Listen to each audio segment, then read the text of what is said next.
Y si te dijera que OpenAI acaba de sacar su actualización más importante desde los GPTs, no son chatbots, son Workspace Agents, son agentes totalmente independientes que trabajan por ti y hacen las tareas más repetitivas que a ti no te apetece hacer, incluso cuando tu ordenador está apagado. Imagina que mientras duermes, una IA revisa tu stock continuamente y cuando detecta que falta algún producto, se encarga de mandarle un email al proveedor solicitándole una cantidad personalizada. Pues hoy vamos a construir ese agente de logística predictiva y te lo voy a enseñar cómo lo hacemos paso a paso. Esto no es solo teoría, es el fin del trabajo manual. Pero antes de nada quiero que entiendas la diferencia entre GPT y este tipo de agentes. Un GPT no es más que un chat un poco más inteligente. Es reactivo, tú le das una tarea y él te responde. Pero los Workspace Agents son proactivos, tú le das una tarea y ellos la realizan por ti. Se basan en 5 pilares. El primero, objetivo, cuál va a ser su misión. El segundo, el trigger, qué es lo que va a desencadenar esta acción. El tercero, las skills, cuáles son sus habilidades. Después tendríamos los conectores, como Gmail o Drive, que son las herramientas con las que puede interactuar. Y por último tendríamos la seguridad, que se encargará pues de no realizar acciones que nosotros no queramos que haga. Por ejemplo, enviar un email sin que nosotros lo revisemos. Además, corren en la nube, por tanto, como he dicho antes, podrían funcionar mientras tu ordenador está cerrado. Ya estamos dentro de ChatGPT y lo más importante va a ser este botoncito de aquí, agentes, que además nos aparece como nueva. Y vamos a crear un nuevo agente. Aquí le daríamos al botón de crear agente y podríamos hacer desde aquí, desde el botón de empezar desde cero, manualmente el agente. Pero vamos a usar el constructor de lenguaje natural, que funciona bastante mejor y entonces lo que vamos a hacer es que este agente se cree a sí mismo automáticamente. Solo tendremos que escribirle un prompt. En mi caso lo tengo aquí copiado. Crea un agente que revise mi inventario en Google Sheets cada 3 horas. Si algún producto baja de 20 unidades, analiza el historial de ventas. Calcula cuántas unidades debería pedir y redacta un borrador de email para el proveedor en Gmail. No envíes el email sin mi confirmación o sin mi aprobación. Vamos a enviar el prompt, vamos a enviar el prompt. Y ya vemos que está pensando y generando este agente. Y vamos a ir viendo el paso por paso de lo que va a hacer. Vamos a esperar un poquito. Y esperando unos segunditos, vemos aquí tienes un esquema del agente que puedo crear para ti. Dime si quieres cambiar algo, si no me pongo a crearlo. ¿Vale? Nos da como un pequeño resumen. Nos dice gestor de reposición de inventario. Este agente revisará tu inventario en Google Sheets cada 3 horas. Detectará productos con stock bajo y propondrá una reposición basada en el historial de ventas. También preparará borradores de email en Gmail para que tú los revises antes de enviar. Y nos pone que se ha conectado con Google Drive y con Gmail. Canales, la tarea programada, ejecutarla cada 3 horas. Sus funciones, detectar stock bajo, calcular reposición, redactar emails a proveedores. Yo creo que nos cuadra todo, entonces vamos a decirle que cree este agente. Vamos adelante. Vale, estamos viendo que el cursor, este es el mío, pero ese es suyo. Y está configurando como haríamos nosotros el agente, pero lo está haciendo él. Y es exactamente lo mismo, porque lo está creando desde cero, pero él, en base a lo que nosotros le hemos pedido. Entonces estamos viendo que le ha puesto de nombre gestor de reposición de inventario, canales, ChatGPT, y estamos viendo que no sé si de momento necesitará algo más, parece que no. Aplicaciones, Google Drive y Gmail, como ya hemos hablado, y las skills de momento no van a ser necesarias. Pero en caso de ser necesarias porque vea que no puede hacer la tarea, él mismo se va a encargar de crear sus propias skills para poder hacerlo. Luego, archivo, la memoria es importante porque, bueno, de esta manera va a poder gestionar los stocks que solemos tener o los distintos productos para tenerlo en cuenta. Vale, aquí nos está contando algo que está añadiendo las 2 herramientas seleccionadas a la gente. Está terminando la configuración. Genial. Vale, y ahora nos dice, voy a añadir una configuración inicial en el primer uso para que la gente sepa qué hoja debe revisar y cómo interpretar tu inventario en futuras ejecuciones, porque claro, no le hemos dicho en ningún momento cuál es la hoja de Google Sheets.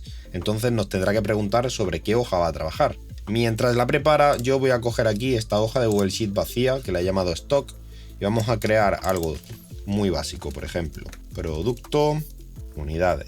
Producto, pues limpiador, patatas fritas. Vale, más ejemplos. Por ejemplo, algo más que podríamos vender en una tienda de distintos productos, cualquier cosa. No sé, atún en lata.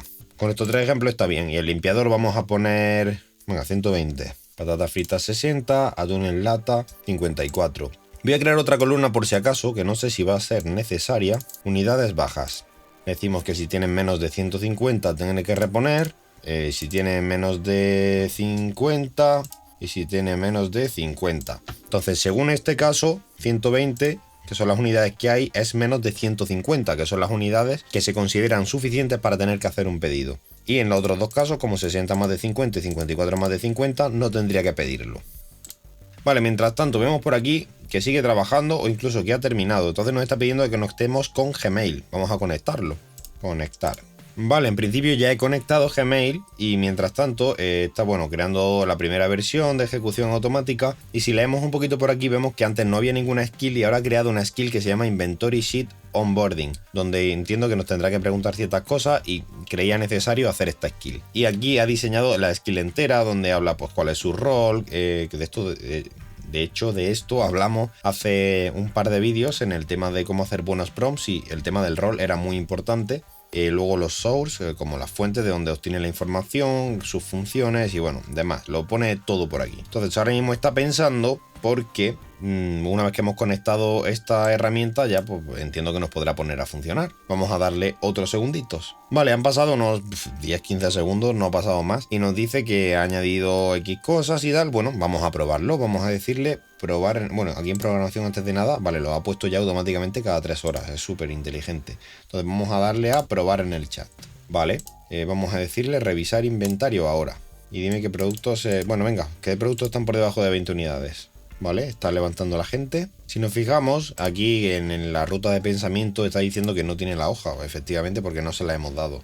Entonces le voy a decir que la hoja se llama stock. No es exactamente todo en mayúscula, pero bueno, lo debe entender. Vale, nos dice, perfecto, voy a buscar esa hoja en Google Drive, guardar esa referencia para próximas veces y revisar qué productos bajan de 20 unidades. Claro, antes le he dicho lo de las 20 unidades, por tanto, esto no lo necesitamos para nada. Fue para que lo he borrado todo, esta solo. Y ahora necesitaríamos un producto por debajo de 20 unidades. Vale, una vez que nos dé una respuesta, vamos a bajarlo a 20 unidades, a ver qué tal. Ahora en principio no debería detectar ningún producto por debajo de 20 unidades. Vale, ha revisado la hoja y en la pestaña hoja 1, porque no hay otra, ahora mismo no hay ningún producto por debajo de 20 unidades. Los productos visibles son limpiador, patatas fritas y atún en lata. También he dejado guardar esta hoja para que la próxima revisión sea más rápida. Vale, genial. Pues ahora vamos a bajar aquí el stock. Claro, se da por hecho que esta hoja de stock está actualizada o la actualiza alguien que trabaje en la tienda. Pero bueno, en este caso pues no hay tienda, o sea que somos nosotros. Vamos a poner que las patatas fritas quedan 12 unidades. Entonces, si ahora le decimos vuelve a revisarlo... Bueno, voy a decirle vuelve a revisarlo. No le voy a decir que mande el email.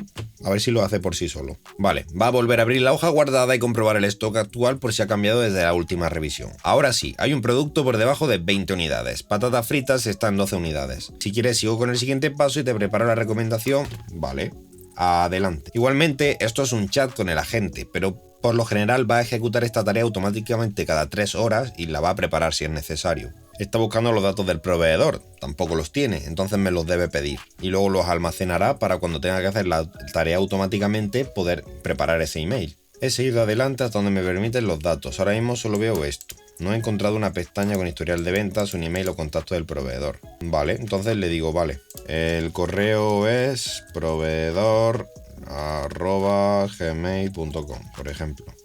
Vale, se está buscando la vida y me dice que va a... que me está diciendo, vale, crear un borrador. Le voy a decir que siempre puede crear los borradores. Lo que no puede es enviar correos por mí, pero crear borradores yo no tengo problema. He dejado preparado el correo, vale, vamos a mirarlo. Vamos al correo. Si pulsamos en borradores, vemos que tenemos un nuevo borrador que se llama solicitud de reposición patatas fritas. Hola, necesitamos reponer el producto patatas fritas. Esto actual 12 unidades. Cantidad sugerida a pedir 20 unidades. Bueno, aquí nos pone como una propuesta de correo que podríamos modificar e incluso luego iterar sobre el resultado. O decirle quiero este tipo de correo. Y que directamente mande esa plantilla o ese tipo de correo que nosotros le sugerimos. Ha hecho esto sin tener casi ningún contexto. Le he dado un prompt muy vago y aún así ha sacado el trabajo adelante. Me pone, si os fijáis, directamente la dirección del proveedor con el concepto y con todo bien hecho. Entonces, genial. Nosotros ahora aquí podríamos decirle, como he dicho, las correcciones necesarias y las tendría en cuenta para la siguiente. Una cosa importante también es el tema de los permisos, porque si pulsamos aquí en Gmail nos van a salir todos los permisos y no ha preguntado lo de los borradores, que ahora pues bueno, ya estará marcado, si no me equivoco. Vamos a buscarlo. Create draft. Create draft es crear borrador. Ahora está marcado y antes estaría desmarcado. Si lo desmarcamos, cuando tenga que volver a crear un borrador nos volverá a pedir permiso, pero como se lo voy a dejar activado, voy a poder crear borradores sin problema. Por ejemplo, el de enviar emails, yo se lo voy a quitar, no me interesa que envíe un email sin que yo lo revise primero. Y lo mismo con borrar emails, tampoco me interesa que me borres emails, yo quiero saber cómo está mi correo, no decidas por mí cómo funciona. Entonces, una vez teniendo los permisos actualizados, ya sabéis lo que puede hacer y lo que no puede hacer, la seguridad la acotamos muchísimo y ya solamente sería seguir iterando sobre este agente para que haga bien el tema de la plantilla. Por ejemplo, le podríamos decir, no necesito que le digas al proveedor la cantidad que tengo, ni que le des un motivo. Solo dile cuánto necesito pedir. Vuelve a ejecutar la tarea una vez que corrijas. No sé si de aquí puedo ejecutar, yo creo que sí. Vale, ya nos está actualizando el agente. Me ha dicho que adelante, que va a modificar estas cosas y pues lo debe haber modificado por aquí. De hecho, el borrador debe centrarse únicamente en indicar qué productos hay que pedir y cuántas unidades. Ya está. Bueno, de hecho, mira, me lo ha ejecutado automáticamente, le he dado al botón. Me he escrito hasta el prompt. Lo está volviendo a ejecutar. La idea aquí sería que probaseis con el mismo ejemplo todo el rato para ver si lo que ha hecho mal previamente ahora lo hace bien. Y una vez que ya os haga bien ese ejemplo, significa que lo va a hacer bien con todos, porque al final no deja de ser una tarea manual y repetitiva. Vale, un detalle muy curioso es que me está diciendo que no he podido crear el borrador porque falta el destinatario del proveedor. Y esto es porque en el chat este que hemos hecho, la información que damos se guarda de manera individual para esta sesión, pero no lo tiene el agente general. Entonces le vamos a decir, recuerda para siempre que es proveedor@gmail.com. Ahora sí, queda guardado. Pues entonces le decimos, ahora ejecuta la tarea. Genial, dice, he confirmado que sigue habiendo un único producto por debajo del umbral, porque ha vuelto a leerlo. Ahora preparo el cálculo prudente y dejo el borrador listo para revisar, sin incluir stock. Vuelve a pedirme permiso, entonces le decimos aprobar siempre. Venga, aprobar siempre. Está calculando la reposición, porque antes decía que el stock que quería era mínimo 20 y sabía que tenía 12 y no hacía el cálculo, le decía al proveedor cuáles eran sus datos, pero nosotros necesitamos que le diga, dame X unidades. Entonces, bueno, me está diciendo patatas fritas pedir 13 unidades. ¿Por qué me dice 13? Porque yo no le he dicho que quiero que pida hasta X cantidad, le he dicho que nunca puede haber menos de 20, por tanto, le pide 21. Estos son cosas que habría que ir afinando con el tiempo. Entonces, ha creado el borrador en Gmail, vamos a verlo, estamos aquí en borradores, voy a actualizar por si acaso, aquí lo tenemos, pedido de reposición. Hola, necesitamos pedir patatas fritas 13 unidades, gracias, se acabó el cuento, breve y conciso y bueno, ya está, en realidad es mucho más práctico. Recuerda que el verdadero salto no es pedirle cosas a la IA, es diseñar sistemas o agentes de este tipo que puedan utilizar un montón de herramientas al igual que lo haces tú y que puedan realizar las mismas tareas que haces tú ahora mismo de manera manual. Y esto va a hacer que te ahorre muchísimo trabajo, incluso que tú puedas estar durmiendo mientras el agente trabaja. Hoy hemos creado un gestor de inventarios que, bueno, es un agente, pero usa la misma lógica que tú. Por tanto, este es el fin de todo esto. El tema es que dejes de perder el tiempo y empieces a delegar tareas en gente así, que no es gente, son agentes, pero que funcionan casi a la perfección y que por lo general una vez que los afinas no vas a tener que volver a preocuparte de ellos. Así que nada, muchas gracias por haber visto este vídeo, deja tu like, comparte el vídeo, suscríbete y nos vemos en el siguiente. Chao.